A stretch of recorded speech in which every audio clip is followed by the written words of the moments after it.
Our pastor will be happy to know this thing has a clock. I'm joking, partially.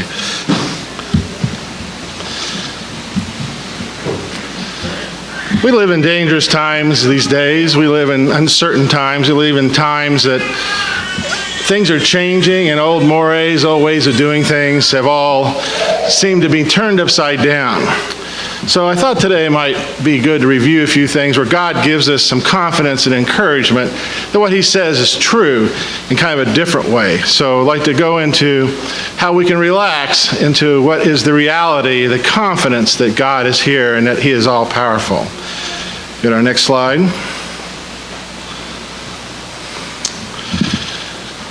You might recognize this gentleman. That is Bill Gates, the billionaire, Microsoft founder. And every year he comes out with a summer reading list.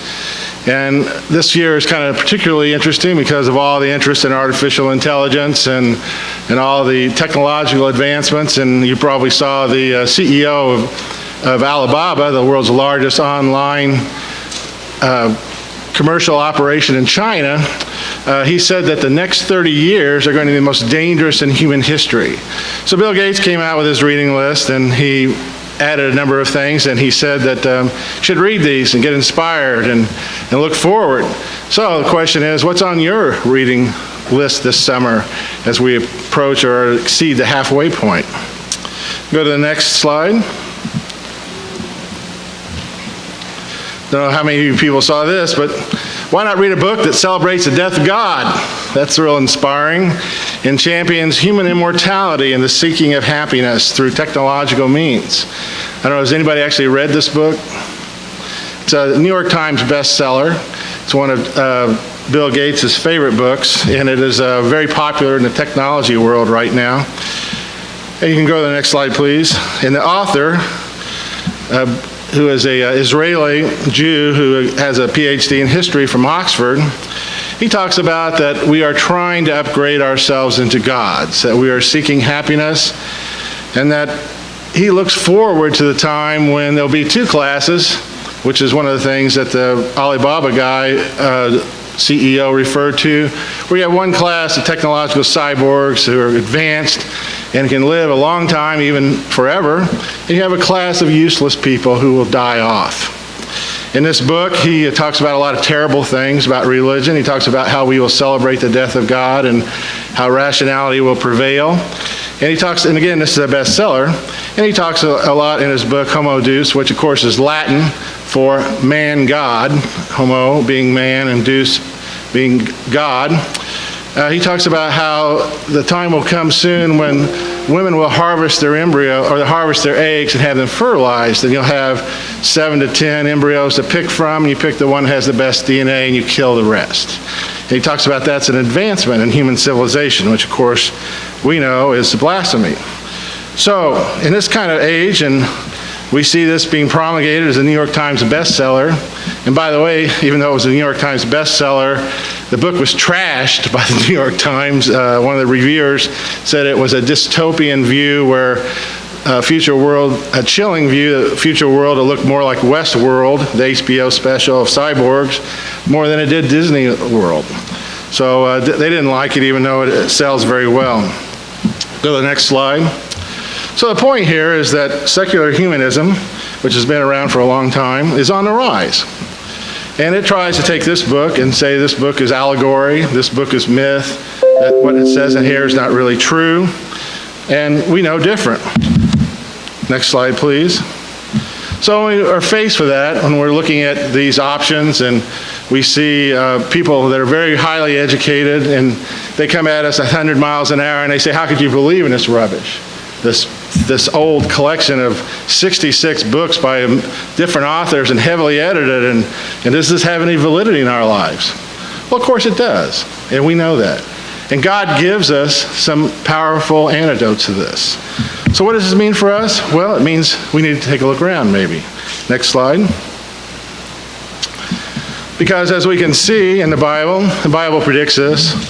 Psalm 14, verse 1 is a very powerful statement. It says, the fool says in his heart, there is no God. One of the things the author of the Homo Deus book wrote is that we have no free will. It's very close to an evolutionary mindset of determinism, and that we're all going to end up one place or another, whether we want to or not. And really, what it boils down to is they don't want to obey God. They don't want a book that comes out and says, here's a standard for human behavior. They want the capacity to at least choose for themselves, even though they at the same time think there's a deterministic standard. Oh, well, we're ahead. So next, I will stay on this slide. So, but God's pretty plain about it through the Apostle Paul in Romans 1. He says, he laughs at this sort of thing. When humans stand up and say, well, there is no God, we're going to celebrate the death of God. When they say crazy things like that, God says, no, sorry. I left you with plenty to look at. I left you with rational thought. I left you with evidence, physical evidence, that it can be seen anywhere that confirms that I exist and confirms that I'm going to do what I say I'm going to do. Now we go to the next slide. So how are those invisible qualities that are clearly seen, how do they manifest themselves? How can we see ourselves right now where God exists apart from this book?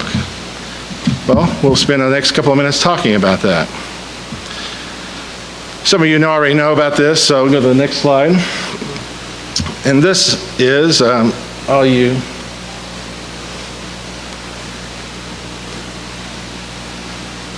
Next slide. Aha, there it is. This is the Fibonacci sequence. Anybody ever heard of the Fibonacci sequence? I know got some engineers out there and some other people. The Fibonacci sequence was actually discovered in 1202 by an Italian, of all things. Sorry. He writes that one down. So strike one, right? His name was, believe it or not, Fibonacci. And he grew up in North Africa where Roman, what they call today, Arabic numerals, or actually Hindu numerals, were first being used. And he helped discover the concept of zero, which may sound obvious now, but back in Roman times, there was no concept of zero, and they were limited in what they could do mathematically as a result. But the Fibonacci sequence, what he discovered actually, as those who know, was dealt with rabbits and how rabbits populate and how they sequence out. But what he actually discovered and was later manifested, as we'll see momentarily, that there's a ratio in the sequence called the golden ratio. It's also called a number of other things like the golden standard, the golden triangle. And guess what? It's everywhere. Now, I will tell you something. When you have something, you have a common ratio, all you engineers know this, okay? You cannot have a common ratio unless you have what? You have to have purpose and design to have a common ratio. It just can't happen. A stochastical permutation, random sequencing of chaos numbers, in probability, one of the things that they cleverly say is that, well, in probability, nothing is ever impossible. It's only highly improbable. It can have 2 million zeros on the other side of the equation, the chance of it happening, but they'll say it's still possible.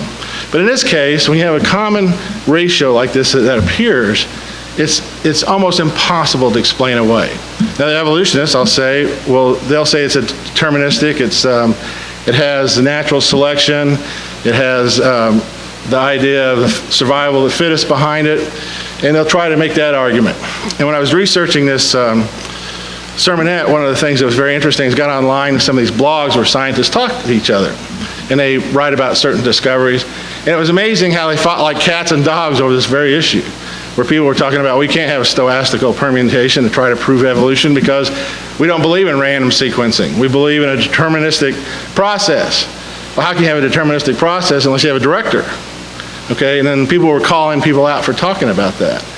But as soon as a creationist shows up, then they all, of course, attack that person. But this Fibonacci sequence, which is very easy to understand in terms of this, of how it's numerically come about, is 1 plus 2 is 3, 2 plus 3 is 5, 5 plus 3 is 8, and on and on. When you plot that out logarithmically, you get this diagram, which is called the golden ratio, the golden spiral, the golden sequence. Guess what? Next slide. This is everywhere. This is everywhere. is called by some people, and it used to be called prior to the secular humanists taking over in the 20th and 21st century, it used to be called the divine proportion, because it appears everywhere. It appears in large places, it appears in small places. It's called the golden spiral here. It has different names, as I mentioned, but you can see the Nautilus shell, and you can see the galaxies, you can see how hurricanes even reflect this spiral. And it exactly reflects this ratio everywhere. So how does that happen? Why does that happen? There's no secular explanation for it. They'll talk about the dynamic forces. But I propose to you that it's God's signature. It's one of the pieces that God makes available that says there is design and purpose to this universe. Go to the next slide, please. So it appears in nature. Okay, you want to know what the Fibonacci sequence is? Look at your hand. Your fingers have that ratio in it. The distance between your elbow and the distance between your wrist reflects the golden ratio. It's the Fibonacci sequence. You look at a sunflower seed. You ever wonder why sunflower seeds that get very big, how they populate and they hold a pattern? You look at it, it's geometrically beautiful. You look at a rose and it goes, oh, look, there's a spiral in it. How does that happen? That's the Fibonacci sequence. Again, again, and again. So to continue, next slide. Now I know all you know this, all you're students of phyllotaxy, or taxi, the study of the ordered position of leaves. You ever look at a leaf and wonder why it's all out in a certain angle? How'd that happen if you have a deterministic, randomly successive stochastic permutation? Now, again, an evolution will say that it's not the random nature of that happens, but others will. But regardless, if you're looking at a non-directed piece, why would you look for the optimization of sunlight? How does that happen? In a closed or open system, how do you have plants automatically seeking to position themselves so they get the most sunlight?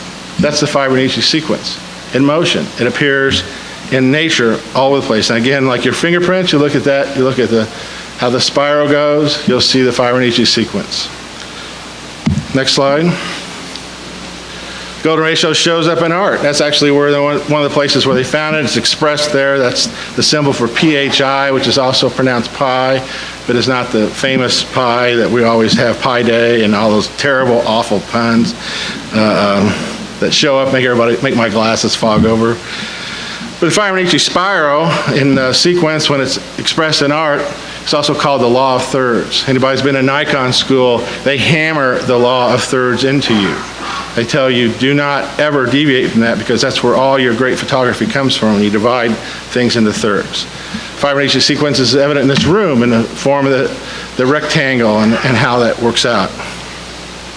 Mona Lisa represents the Fibonacci sequence, and a lot of Da Vinci art and drawings represent it. Of course, the famous one is the man, I can't remember how you pronounce it, the virtual. Anyway, the one where he's in the circle and he's spread eagle, that's the Fibonacci sequence. Next slide, please. So where do all these laws of nature come from? Okay, that's the answer that nobody can express. And what was really interesting, I almost quoted this guy, and I was trying to track him down so I wouldn't get in trouble. But he talked about how whenever somebody tries to say, well, there is no God, it's all independently run by the sun. We don't care where the sun comes from. We live in an open system, but the universe is a closed system. So he posed a very interesting question. He goes, how is it that you people can make up the rules and apply them selectively whenever you want to? In other words, there's no consistency. We have some engineers here. Pastor has an engineering background. When they talk about the second law of thermodynamics, the law of entropy, they say it cannot apply to evolution. Entropy is when everything sighs to stop. You try to roll a ball across the floor, it will stop. That's entropy in action. It would seem to contradict evolution. They say, no, that's a closed system. We live where the sun is, therefore it doesn't apply. And then they will take that and they will say, well, all these laws exist. Well, where do these laws come from? Well, they try to call them the laws of nature, that they just stumbled into existence at the Big Bang. But that flies in the face of all logic, because laws have to have a beginning point. They have to have something that enforces them and puts them into action. So where do they all come from? we can have the confidence to know that they came from God. So next slide. But when they break away from that, we go back to Romans. When they say, now we are going to call it natural laws, we're going to put whatever label, we're going to crank up the big label-making machine, we're going to put a label on it, we're all going to collectively call it this, and if you don't agree with it, then you're automatically excluded from the conversation, right? No. Claiming to be wise, they became fools. And at the end of the day, what's going to happen? Next slide.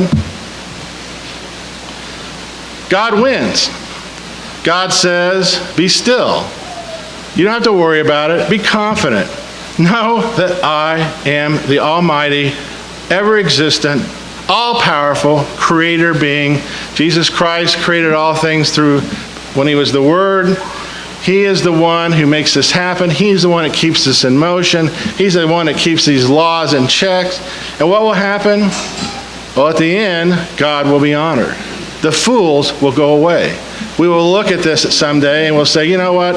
We understand how you can see a progressive nature. We can understand how you were deceived. But at the same time, how come you couldn't get past the illogic of what you're saying? How did that happen? Well, we know there's a deceiver, and we know that these things happen.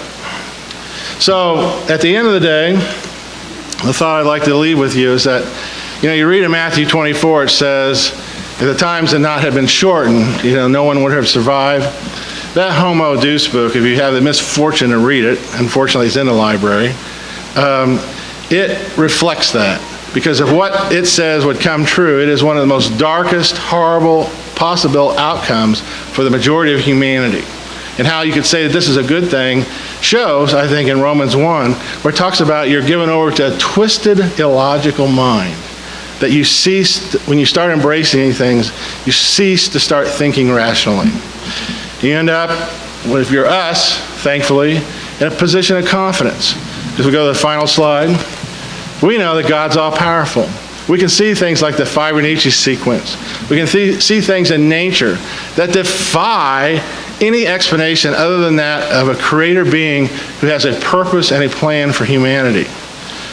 We know that His proof of existence is everywhere. It's in this room. It's in your hand. It's in the distance between your elbow and your wrist. It's all over the place. Your ears reflect the Fibonacci sequence. The Nautilus mushroom or the Nautilus shell reflects it. You see it everywhere. So, with that proof, with that overwhelming knowledge, existence, physical proof of God, we can relax into the reality and have confidence that He will do what He says, and all will be well.